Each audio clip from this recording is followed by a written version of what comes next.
عمركم وقفتوا مع نفسكم وسألتوا هو ازاي في ستات بيوتها دايما نضيفة ومرتبة مهما كانت مشغولة؟ السر مش في إنها واقفة طول اليوم تلمع وتمسح وتكنس. السر الحقيقي في العادات الصح اللي بتتعمل يوميا من غير مجهود. وأنا بصراحة اتأخرت سنين عبال ما فهمت النقطة دي. كنت فاكرة إن الناس اللي بيوتها دايما رايقة عايشين بمقشة في إيديهم، لحد ما اكتشفت إن الموضوع أبسط من كده بكتير. وفي الفيديو ده هشارك معاكم 7 عادات بسيطة جدا، هي نفس العادات اللي أي ست بيتها دايما نضيف ومنظم بتمشي عليها. خليكي معايا للنهاية، لأن آخر عادتين دول فعلا بيغيروا شكل البيت 180 درجة. أهلا بيكم يا جميلاتي، أنا آية إبراهيم. ولو دي أول مرة ليكي هنا، ما تنسيش تشتركي في القناة، ولو الفيديو عجبك اعملي لايك وشير مع أصحابك. أول سر من أسرار الناس اللي بيوتها دايما منظمة ومرتبة، واللي بجد بيفرق 180 درجة في شكل البيت، هو إن مفيش حاجة بتتساب برا مكانها ولا دقيقة زيادة. أيوة، السر مش في إنهم بينضفوا 24 ساعة، السر في الإرجاع الفوري. الناس اللي بيوتها دايما مترتبة عندهم عادة بسيطة جدا، أي حاجة بتتاخد بترجع مكانها فورا، مش بعد شوية، مش بعد ما تخلصي اللي بتعمليه، ومش آخر اليوم، لأ، بترجع في ساعتها. هتلاقيهم مثلا شالوا كوباية، رجعوها المطبخ مكانها تاني، فتحوا درج خدوا منه حاجة فيقفلوه على طول، جابوا مشط رجعوه برضو مكانه، غيروا هدومهم حطوها على طول في السلة، مش على الكرسي اللي بقى شماعة البيت كله. هما مش أشطر مننا ولا عندهم وقت أكتر، هما بس منعوا تراكم الفوضى قبل ما تحصل. الفكرة إنك تمنعي الحاجة الصغيرة تبقى كبيرة، لأن لما الحاجة تتراكم ساعتها بقى بتاخدي نص اليوم عشان ترجعي كل حاجة تاني مكانها، وده اللي بيموت أي طاقة جواكي. الناس المنظمين فاهمين حاجة مهمة جدا، بيت نضيف بيساوي قرارات صغيرة بتتاخد كل دقيقة. جربيها يومين بس، وهتشوفي إن شكل البيت بيختلف من غير ما تحسي إنك اشتغلتي أصلا كتير أو تعبتي. ولو انت ده هيسهل حياتك 100 مرة، هتلاقي نفسك بتلمي أقل ومرتاحة أكتر، وبيتك منور طول الوقت. عايزة أقولك، الالتزام عادة مش جهد، ولما تتعودي ترجعي كل حاجة مكانها فورا البيت هيبقى مرتب بشكل تلقائي. عايزة أقولك الالتزام عادة مش جهد، ولما تتعودي ترجعي كل حاجة مكانها فورا البيت هيبقى مرتب بشكل تلقائي. السر التاني اللي بيخلي البيوت دايما مرتبة، عادة التفريغ المستمر. الناس اللي بيوتها منورة على طول مش عندهم عفش كتير ولا حاجات مالية البيت من غير لازمة، لأن هم ببساطة بيعرفوا يتخلصوا من الزيادات أول بأول. طب يعني إيه تفريغ؟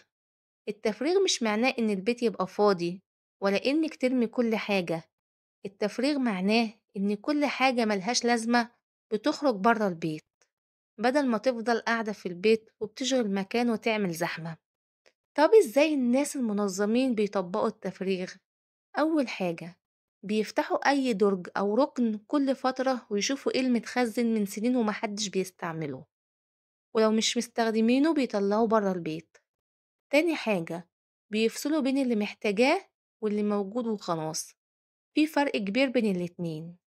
تالت حاجة، بيشيلوا الكراتين، الأكياس القديمة، العلب الفاضية، الورق اللي ملهوش لازمة. الحاجات الصغيرة دي بتعمل فوضى من غير ما تحسي. رابع حاجة، هدوم ولادهم اللي صغرت بتخرج لحد محتاجهم، هدوم اللي بقالها سنة ما اتلبستش بتخرج برضو لحد محتاجهم. خامس حاجة، أدوات المطبخ اللي مركونة ومبيستعملوش نصها، بيتخلصوا من الزيادة. طب ليه التفريغ مهم؟ لسبب بسيط جدا، المساحة الفاضية أسهل 1000 مرة من الترتيب والتنظيف، لأن الكركبة مش بتبدأ من الفوضى، الكركبة بتبدأ من الزيادات. البيت اللي مفيهوش حاجات زيادة بيترتب في وقت قصير جدا، وبيتنضف أسرع كمان، وبيبقى مفيهوش زحمة ولا ضغط. والأهم، بتحسي إن هو بيتنفس. عايزاكِ تبدئي بحاجة بسيطة، كل يوم اختاري ركن صغير، درج، رف، ترابيزة، وخدي منه 5 دقايق بس. اسألي نفسِك، هل الحاجة دي ليها لازمة؟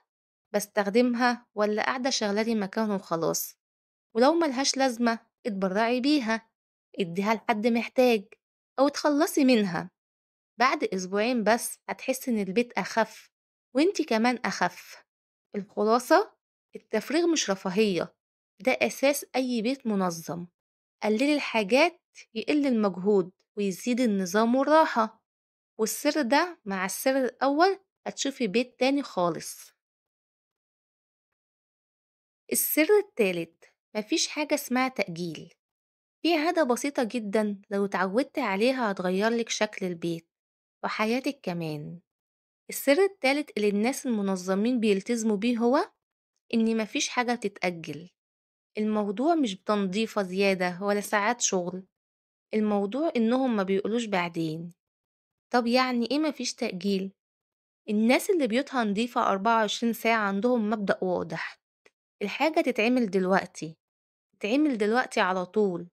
مفيش حاجة اسمها هرجع لها بعد شوية، أو هأجل الغسيل لبكرة، أو هسيب المواعين دلوقتي لما ارتاح، أو هرتب بعد ما أخلص المسلسل.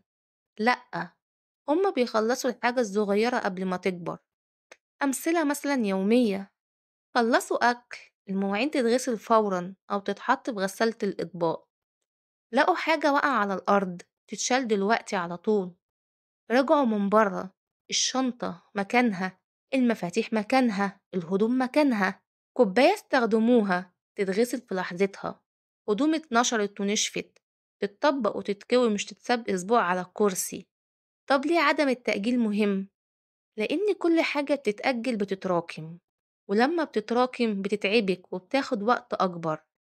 لكن الحاجات الصغيرة لما تتعمل فورا بتاخد وقت أقل، وما بتعملش فوضى، ومش بتخليكي شايلة همها، وبتخلي البيت دايما مستقر ونضيف. الناس المنظمين فاهمين حاجة عبقرية: التنظيف اللحظي أسهل 1000 مرة من التنظيف المتراكم. الخلاصة، مفيش تأجيل بيساوي مفيش فوضى، مفيش فوضى بيساوي بيت نضيف طول الوقت. الناس اللي بيوتها دايما منورة مش أشطر، هما بس ما بيجمعوش الكراكيب الصغيرة لحد ما تبقى جبل. لو طبقت السر ده مع السر الأول والتاني هتلاقي إن شكل بيتك وحياتك نفسها اتغيروا تماما. السر الرابع اللي بيخلي البيوت دايما نضيفة ومنظمة وهو روتينات صغيرة بتتعمل بسرعة. لو في سر بيفرق في شكل البيت من غير ما يحسسك إنك بتشتغل 24 ساعة، هو السر الرابع ده: الناس اللي بيوتها دايما مترتبة عندهم حاجة مشتركة، عندهم روتينات صغيرة وثابتة وبتتعمل بسرعة. هما مش بينضفوا كتير، هما بينضفوا صح. طب يعني ايه روتينات صغيرة؟ يعني شوية حاجات بسيطة بتتعمل كل يوم، ياخدوا مثلا 15 دقايق، لكن تأثيرهم على البيت كبير. الروتينات الصغيرة دي بتخلي البيت شكله هادي ونضيف، ومفيهوش زحمة، وما بيحتاجش يوم تنظيف طويل كل أسبوع. أمثلة على الروتينات اللي الناس المنظمة بيعملوها: أول حاجة، روتين الصبح، ترتيب السرير أول ما يقوموا، تهوية الأرض، لمة بسيطة لأي حاجة باقية من امبارح. بيبدأوا يومهم وبيتهم منظم من الأساس. تاني حاجة، روتين بعد الأكل، المائدة بتتنضف فورا، المواعين تتغسل أو تتصفى في غسالة الصحون وتتلم في مكانها على طول، الرخامات تتلمع. تالت حاجة معانا، روتين آخر اليوم، لملمة سريعة للحاجات المتسابة، تنظيف ترابيزة الصالون، لم الغسيل، أو تشغيل الغسالة لو عندك غسيل عايز يتغسل عشان يصحوا على بيت ريحته حلوة. رابع حاجة، روتين أسبوعي خفيف، تلميع سريع للأرفف، مسح الحمامات مسحة خفيفة، ترتيب التلاجة على السريع. ليه الروتينات الصغيرة دي مهمة؟ لأنها بتمنع الفوضى قبل ما تبدأ، بتخليكي مسيطرة، وبتخليكي اليوم أخف وأريح، وبتمنع تراكم الشغل اللي بيخنق أي ست. الناس اللي بيوتها جميلة مش لأن عندهم طاقة جبارة، لكن لأنهم عاملين نظام بسيط ماشي معاهم كل يوم. نصيحة عملية ليكِ، ابدئي بروتين واحد بس، مثلًا روتين بعد الأكل، كمّليه أسبوع، هتلاقي نفسِك بقيتِ تلقائيًا بتعمليه من غير تفكير، وبعدها زوّدي روتين كمان، ثم كمان تدريجيًا هيبقى بيتِك منظم طول الوقت. الخلاصة، الروتينات الصغيرة بتساوي بيت نضيف بدون مجهود. السر الخامس، مكان ثابت لكل حاجة. يعني إيه مكان ثابت لكل حاجة؟ يعني مفيش حاجة مرمية كده وخلاص، ولا حاجة هندور نشوف هنحطها فين، ولا حاجة مكانها مش معروف فتتنقل كل يوم من مكان لمكان. الناس المنظمين عندهم قاعدة واضحة، كل حاجة ليها مكان وكل حاجة بترجع لمكانها. ليه الموضوع ده مهم؟ لأن الحاجة اللي ملهاش مكان دايما بتتنقل وبتعمل فوضى وبتترمي على أقرب ترابيزة وبتخلي شكل البيت عشوائي. لكن لما كل حاجة يبقى ليها مكان ثابت بتوفري وقت، بتقللي الفوضى، مفيش دوشة، مفيش حاجة بتتوه، وبتبقي عارفة مكان كل حاجة وانت مغمضة. طب أمثلة على المكان الثابت، المفاتيح مثلا مش كل يوم في مكان، لأ ليهم طبق ثابت أو شماعة صغيرة. الشنط مش على الكرسي، يبقى ليها خطاف أو رف في المدخل. أدوات الشعر والمكياج علبة واحدة كده جنب المراية، مش منتشرين على التسريحة كلها. رابع حاجة، أدوات المطبخ كل نوع مع بعضه وكل رف ليه وظيفة واحدة. إزاي الناس المنظمين بيطبقوا السر ده؟ أول حاجة، بيشوفوا كل حاجة متكررة استخدامها وبيودوها مكان يناسبها. تاني حاجة، بيخلوا الأماكن اللي بيستخدموها كتير سهلة الوصول. تالت حاجة، بيستخدموا صناديق صغيرة، منظمات، سلات صغيرة عشان يبقى ليها مكان واضح. رابع حاجة، مش بيسيبوا أي حاجة مجهولة المكان، لأن الحاجة اللي ملهاش مكان بتساوي فوضى مضمونة.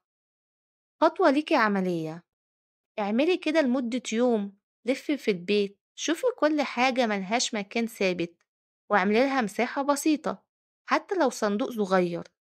هتتفاجئي إن الفوضى بتقل لوحدها وكل حاجة بقت ترجع مكانها من غير مجهود.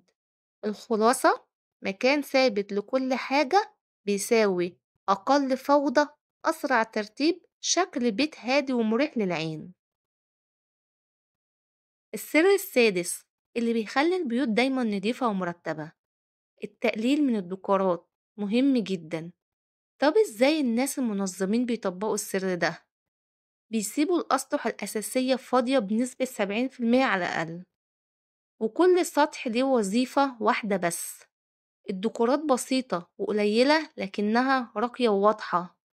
الحاجات اليومية ليها مكان مخفي مش فوق الترابيزة. مفيش عرض منتجات، كل حاجة محتاجة تتشال بتتشال. أمثلة بسيطة بتغير شكل البيت فورا، شيلي الحاجات اللي فوق التلاجة، قللي التحف اللي فوق المكتبة، شيلي الزحمة اللي فوق التسريحة، رتبي رخام المطبخ وسيبيه فاضي على قد ما تقدري، قللي عدد الألعاب اللي في الأرض، هتلاقي البيت فجأة وسع وهادي ونضيف. اختاري سطح واحد بس في البيت، ترابيزة، رخامة، تسريحة، كومودينو، شيلي منه كل حاجة زيادة، سيبيه بسيط فاضي نضيف، هتتفاجئي قد ايه شكله هيبقى راقي ومريح. الخلاصة، الأسطح الفاضية بتساوي بيت نضيف طول الوقت. قلة الديكورات مش فقر، بالعكس هي ذكاء وراحة وهدوء ونظام. والناس اللي بيوتها جميلة مش أكتر ناس عندها ديكور، هما أقل ناس عندهم كركبة. السر السابع، لمة آخر اليوم. في عادة واحدة بس لو طبقتيها كل يوم قبل ما تنامي هتصحي على بيت نضيف ورايق ومريح للأعصاب. الناس اللي بيوتها دايما منظمة بيعملوا حاجة اسمها لمة آخر اليوم. ده سر مهم جدا، وهو اللي بيفرق بين بيت فوضوي وبيت مستقر ومريح. يعني ايه لمة آخر اليوم؟ يعني 10 دقايق بس تلمي فيهم الحاجات الخفيفة اللي اتبهدلت طول اليوم، مش تنظيف ومش شغل، ده مجرد لم صغير يخلي البيت جاهز للصبح. زي مثلا لم الألعاب والحاجات اللي في الأرض، ترتيب ترابيزة الصالون، تسوية المطبخ بسرعة، مش تنظيف كامل بس لمة بسيطة، نمسح رخامة المطبخ، الحوض يتشطف، المواعين تتصفى أو تتغسل، تجهيز لبس تاني يوم بيوفر ملل وصريخ الصبح، تفريغ سلة الزبالة لو مليانة عشان الصبح تكون الدنيا ريحتها حلوة. ليه السر ده مهم؟ لأنه بيبدأ يومك من غير كركبة، وبيخلي البيت يبان نضيف على طول، وبيمنع تراكم أي حاجة. وبجد البيت اللي بتتعمل فيه لمة آخر اليوم ميعرفش كلمة فوضى، وده اللي الناس المنظمين فاهمينه. لو سبتي الفوضى للنوم هتصحي أكبر، لكن لو لميتيها قبل النوم بتختفي. أثره عليكي بقى نفسيا، بتنامي وانتي مرتاحة، بتصحي على طاقة إيجابية، مفيش دوشة، مفيش إحساس إن البيت وقع منك، وبتحسي إنك مسيطرة على يومك. الناس اللي بيوتها منورة دايما هما الناس بتعرف تقفل يومها صح. حطي عداد على موبايلك 10 دقايق بس، اعملي لمة سريعة في الصالون زائد المطبخ وبس، هتتفاجئي قد ايه 10 دقايق بيغيروا شكل البيت كله. الخلاصة، لمة آخر اليوم بتساوي سر الهدوء الحقيقي للبيت. هي مش شغل، هي حركة صغيرة بتخلي البيت جاهز للصبح ومنظم طول الوقت. وبكده يكون الفيديو بتاعنا خلص. مستنية أراكم في الفيديو وتقولولي ايه أكتر سر عجبكم وبتطبقوه في حياتكم. ما تنسوش بقى نصلي على النبي في التعليقات، ونعمل لايك واشتراك في القناة، وتشاركوا الفيديو مع أصحابكم. مع السلامة في فيديو جديد.